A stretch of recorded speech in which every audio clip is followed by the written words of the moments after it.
Saudi തൊഴിൽ മേഖലയിൽ 3 തരം വർക്ക് പെർമിറ്റുകൾ അനുവദിക്കും. ഉയർന്ന ജോലി ചെയ്യുന്നവർക്കും അടിസ്ഥാന ജോലി ചെയ്യുന്നവർക്കും വ്യത്യസ്ത ഇനം വർക്ക് പെർമിറ്റുകൾ അനുവദിക്കാനാണ് നീക്കം. ഇത് സംബന്ധിച്ച ചർച്ച പുരോഗമിക്കുകയാണ്.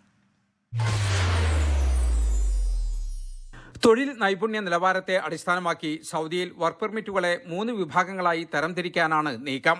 സൗദി നിക്ഷേപ മന്ത്രാലയവുമായി സഹകരിച്ച് ഇതുമായി ബന്ധപ്പെട്ട നടപടിക്രമങ്ങൾ പുരോഗമിക്കുകയാണെന്ന് സൗദി മാനവ വിഭവശേഷി സാമൂഹ്യ വികസന മന്ത്രാലയം അറിയിച്ചു. 2025 ആദ്യത്തിൽ പുതിയ നിക്ഷേപ നിയമം പ്രാബല്യത്തിൽ വരുന്നതോടെ വർക്ക് പെർമിറ്റുകളിലും മാറ്റമുണ്ടാകുമെന്നാണ് സൂചന. നിർദ്ദിഷ്ട നിയമപ്രകാരം വർക്ക് പെർമിറ്റുകളെ ഹൈലി സ്കിൽഡ്, സ്കിൽഡ്, ബേസിക് എന്നിങ്ങനെ 3 വിഭാഗങ്ങളായി തിരിക്കും. ഓരോ വിഭാഗത്തിനും ഈടാക്കുന്ന ഫീസിലും മറ്റും മാറ്റമുണ്ടാകുമെന്നാണ് റിപ്പോർട്ട്. വർക്ക് പെർമിറ്റുകളുടെയും വിസകളുടെയും വിഭജനം സംബന്ധിച്ച കരട് ഭേദഗതി പൊതുജനങ്ങളുടെയും സ്ഥാപനങ്ങളുടെയും അഭിപ്രായങ്ങൾക്കായി കഴിഞ്ഞ ജൂണിൽ ഇസ്തിത്ല പ്ലാറ്റ്ഫോമിൽ പ്രസിദ്ധീകരിച്ചിരുന്നു.